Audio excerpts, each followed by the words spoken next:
Bwana, Jamhuri ya Muungano wa Tanzania, kazi na utu. TRA oye! Kwanza nami niungane na walionitangulia kusema kumshukuru Mwenyezi Mungu tujalia kutana hapa leo katika siku hii muhimu ya maadhimisho ya safari ya miaka 30 ya Mamlaka ya Mapato Tanzania, pamoja na kutambua na kuenzi mchango wa walipa kodi katika maendeleo ya taifa letu. Natoa shukrani za dhati kwa Waziri wa Fedha na Kamishna wa Mamlaka ya Mapato Tanzania kwa kunipa heshima ya kuwa mgeni rasmi katika shughuli hii. Pamoja na kwamba inaitwa Tuzo ya Rais, ningeweza kufanya tu na mgeni rasmi mwingine, lakini mmenipa heshima hii, asanteni sana. Na kupongeza Kamishna Mkuu wa TRA, bodi, management na watumishi wote wa Mamlaka ya Mapato Tanzania kwa maandalizi mazuri ya tukio hili. Hakika shughuli hii imefana. Hongereni sana. Nitumie nafasi hii pia kutoa pongezi na shukrani zangu kwa walipa kodi wote nchini kwa uzalendo na ushirikiano wenu mnaoendelea kuutoa katika kutimiza wajibu wa kulipa kodi kwa hiari. Nawashukuru sana. Ninyi ni sehemu muhimu ya safari hii ya mafanikio tunayoiadhimisha leo. Kwa namna ya kipekee, niwapongeze sana walipa kodi bora waliotambuliwa na kutunukiwa Tuzo ya Rais kwa mwaka huu. Hapa nawiwa kuwashukuru Mamlaka ya Mapato Tanzania kwa kukubali pendekezo langu la kukuza hadhi ya tuzo hizi zilizokuwa zikitolewa na mamlaka na sasa zinakuwa tuzo za rais.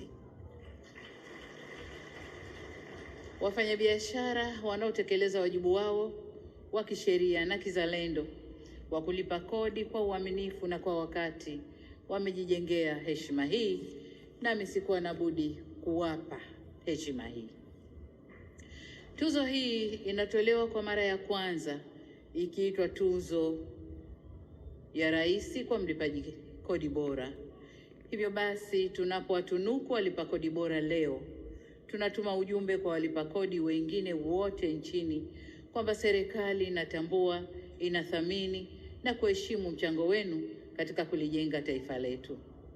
Ndugu viongozi na wananchi wenzangu, miaka 30 ya Mamlaka ya Mapato Tanzania imebeba safari ya mageuzi katika kujenga uwezo wa nchi kujitegemea.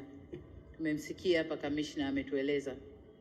Tulipoanzisha mamlaka hii miaka 30 iliyopita, dhamira yetu haikuwa kukusanya kodi tu, bali kuiwezesha serikali kujisimamia kiuendeshaji kwa mapato yake ya ndani ya nchi. Pamoja na kwamba tunapata mapato ya nje ya nchi, lakini yale tunayokusanya ndani tuyasimamie wenyewe, tufanye maamuzi wenyewe jinsi ya kujipangia matumizi.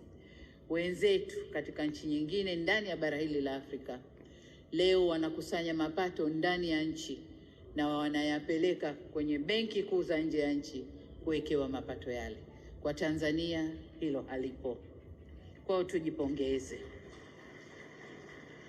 Safari hii ya miaka 30 imeakisi uwezo wetu kama nchi katika kujenga uchumi na kuimarisha huduma kwa wananchi. Pamoja na safari hii ya mafanikio, bado hatujafika tunakokwenda. Miongo hii mitatu ni kipindi kilichopita kimetupa uzoefu, lakini kimetupa fursa kujitathmini, kujipanga upya na kuimarisha zaidi taasisi yetu ya Mamlaka ya Mapato Tanzania. Uchumi wetu unakuwa kwa kasi, biashara zinazidi kufunguka, na kwa namna hiyo hiyo mfumo wetu wa kodi hauna budi kubadilika kuendana na wakati tulionao. Tunahitaji mfumo wa kisasa unaotenda haki na unaoeleweka. Tutakumbuka kuwa mwezi Julai mwaka juzi 2024 tuliunda tume ya kufanya tathmini ya mfumo wa kodi nchini ambayo imetoa mapendekezo kadhaa ambayo yakitekelezwa tutaunda mfumo unaohamasisha na kurahisisha ulipaji wa kodi na kuwafanya walipa kodi kutambua kwamba kulipa kodi ni wajibu, ni uzalendo na ni kutunza heshima ya taifa letu, yaani kuelekea kwenye kujitegemea. Taifa lolote ili liwe na nguvu ya kupanga, kuamua na kutekeleza mipango ya maendeleo yake, halina budi kujenga mfumo imara wa kodi na mapato ya ndani wenye ufanisi na unaoaminika. Na hivi ndivyo wenzetu walioendelea walivyofikia hatua ile. Sisi sote ni mashahidi wa mabadiliko na mwelekeo wa siasa za dunia kila kukicha. Mabadiliko haya yanaathiri nyanja zote za maisha, ikiwemo kushuka kwa uchumi kunakoonekana katika mataifa mengi duniani kwa wakati huu. Tunaishi katika zama za mataifa kukubaliana katika biashara na kwa kiasi kikubwa kupungua kwa misaada. Tunaishi kwenye zama za kuongezeka kwa masharti ya mikopo. Wakati huo huo, kuna ongezeko la mahitaji ya wananchi. Kwa msingi huo, hatuna budi kujenga uwezo wetu wa ndani kwa kuimarisha ukusanyaji wa mapato ili kujenga uchumi unaojitegemea kwa kiasi kikubwa. Hatutaweza kwenda 100% kujitegemea, lakini kwa kiasi kikubwa tunaweza kujitegemea kwa mapato yetu ya ndani. Kwa mantiki hiyo, kodi hizi tunazokusanya sambamba na vyanzo vingine vya mapato ya serikali ndizo zitazotuwezesha kuendelea kuendesha huduma za jamii na kwa kiasi fulani kutekeleza miradi ya maendeleo nchini. Katika mnasaba huo, nathubutu kusema kuwa kulipa kodi ni wajibu wa kila mmoja wetu katika kujenga taifa linalojitegemea. Na hapa nataka nikubaliane na kauli mbiu ya tukio hili inayosema kulipa kodi ni uzalendo na ushujaa kwa maendeleo na kujitegemea kwa taifa letu. Ila uzalendo huu lazima uwe wa pande zote. Mwananchi au mfanyabiashara au mwekezaji alipe kodi kwa uaminifu. Mamlaka ya mapato ikusanye kwa haki na serikali itumie kodi hiyo kwa uadilifu. Hapo ndipo kodi inakuwa ni nguzo imara ya maendeleo na kujitegemea, kama ambavyo kauli mbiu hii inatuambia. Kuna msemo unaosema imani huzaa imani. Hapa nataka nisisitize kwamba Mamlaka ya Mapato Tanzania ikijenga imani na kumhudumia mlipa kodi kwa haki, heshima na weledi, vivyo hivyo itajenga imani ya mlipa kodi kwa TRA, na serikali inapotumia kodi hizo kuwaletea maendeleo wananchi wake, inajenga imani kwa wananchi hao kuendelea kulipa kodi. Kwa hiyo imani huzaa imani. Ndugu viongozi na wananchi wenzangu, tumemsikia Kamishna Mkuu wa Mamlaka ya Mapato Tanzania, ndugu Yusuf Mwenda, akiwasilisha mafanikio ya TRA, hatua walizopiga katika kuongeza makusanyo na kupanua wigo wa walipa kodi na kuimarisha mifumo ya usimamizi wa kodi nchini. Niseme kwa dhati, tumepiga hatua kubwa na tujipongeze wote. Kama alivyosema Rais wa Zanzibar, sifa hizi zisitufanye tubweteke, bali tuongeze nguvu katika ukusanyaji wa mapato, na si nguvu ya kwenda kuwa nyanyasa na kutia harakati kwa wafanyabiashara, nguvu ya maarifa na teknolojia, weledi na uadilifu katika kusanya mapato. Tunapoanza utekelezaji wa dira ya maendeleo ya miaka 25 ijayo, tujipange na utekelezaji wa mikakati itakayotuletea mfumo imara na endelevu wa ukusanyaji wa mapato yetu nchini. Natamani sana tuwe na wigo mpana wa walipa kodi wazalendo na wanaojua wajibu wao. Natamani sana tukuze mifumo iliyorahisishwa na inayosomana ya ukusanyaji wa mapato nchini, na natamani sana watendaji wetu wazidishe weledi, ubunifu na uadilifu. Hii itakuwa zawadi tosha mtakayonipa wakati nikimaliza muda wangu wa uongozi, nikiacha TRA yenye sifa hizi, mamlaka ya mapato yenye sifa hizi na inayokusanya kwa kiasi kikubwa kuelekea kujitegemea. Ndugu viongozi na wananchi wenzangu, kwa upande wetu serikali tutaendelea kujenga mazingira bora ya kufanya biashara ili tuweze kuvutia wawekezaji na wafanyabiashara wengi kutoka nje na ndani ya nchi. Tutaendelea na hatua za kuzikuza na kuzirasimisha biashara ndogo na za kati ili kuongeza wigo wa walipa kodi.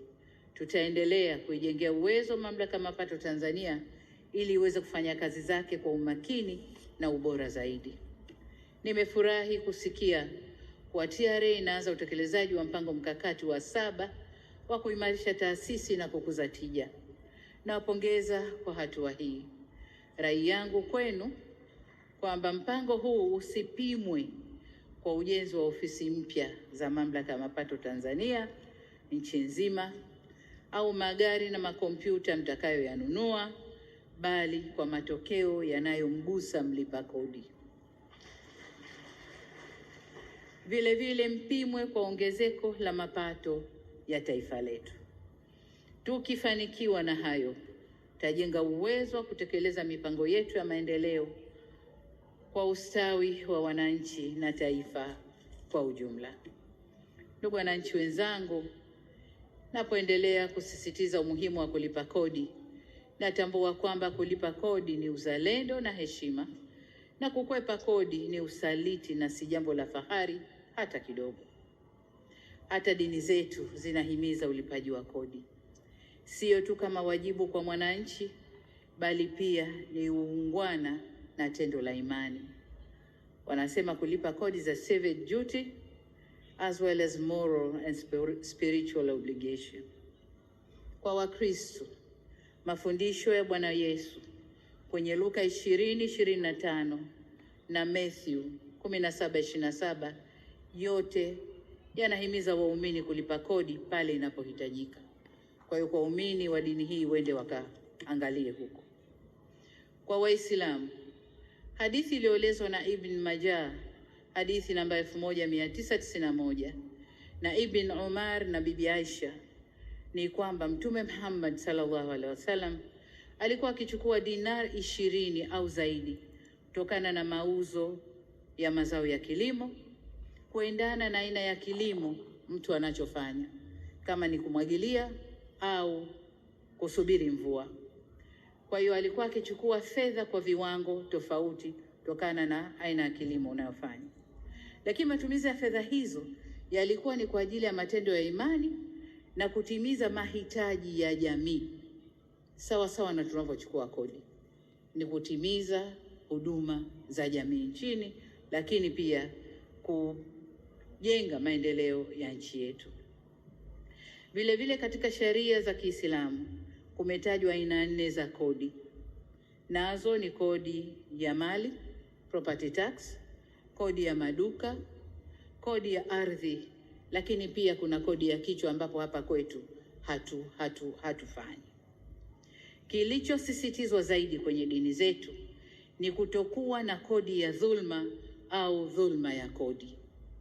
Kodi ya dhulma ni pale Mamlaka ya Mapato inapopiga kodi kubwa kwa mfanya biashara bila kuzingatia uhalisia wa kodi anayotakiwa kulipa. Na dhulma ya kodi ni pale mfanya biashara anapodanganya makusudi ili asilipe kodi inayotakiwa. Kwa hiyo tunakatazwa kodi ya dhuluma na dhulma ya kodi, yote yanakatazwa kwenye dini zetu.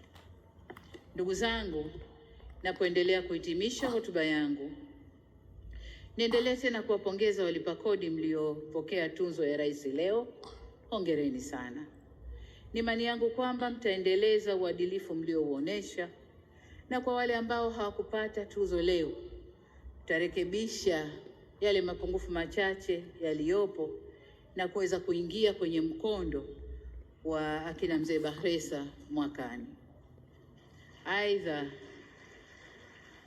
nirejee tena kuipongeza Mamlaka ya Mapato Tanzania na Watanzania wote kwa kutimiza miaka 30 ya huduma za ukusanyaji mapato yaliyotufikisha kiwango cha maendeleo tulicho nacho leo. Wote tujipongeze na tuhongere sana. Nawapongeza pia makamishna wakuu waliopita ndani ya mamlaka hii, bodi, management, watumishi wote wa TRA, Wizara ya Fedha na walipa kodi wote nchini. Kila mmoja kwa nafasi yake amechangia kujenga taasisi hii na kuifanya iwe sehemu muhimu ya ujenzi wa taifa letu. Hata wale wanaokaidi kulipa kodi wamechangia ndani ya taasisi hii, kwa sababu imewafanya sasa watafute mbinu za kuwafanya waweze kulipa kodi. Ingekuwa kila mtu analipa kodi yake kama inavyotakiwa, wange relax, wasingezaa maarifa mengine haya ya teknoloji na mbinu mbalimbali za ukusanyaji wa kodi. Kwa dhati ya moyo wangu nashukuru kwa kunipatia tuzo inayotambua mchango wangu katika kuimarisha mifumo rafiki ya ulipaji kodi nchini. Kazi hii ni ya pamoja, tumeifanya sisi wote, kila mmoja kwa nafasi yake. Basi mafanikio haya pia tusherehekee kwa pamoja, na tunzo ile ni tunzo ya Watanzania wote. Na mwisho lakini sio kwa umuhimu, naomba kila mmoja wetu aondoke na tafakari hii: kuwa kodi si fedha inayotoka kwa wananchi kwenda kwa serikali tu, ni dhamana inayorudi kwa wananchi kupitia huduma na maendeleo. Tukilitambua hilo, tutaona kwamba kulipa kodi ni kitendo cha kizalendo na kishujaa. Kusimamia ukusanyaji wa kodi kwa haki na uadilifu na matumizi sahihi ya kodi hizo za wananchi, hutimiza wajibu na kulinda maslahi ya wananchi na kulikuza taifa. Kwa hiyo wote tuna wajibu wa kulipa kodi zetu.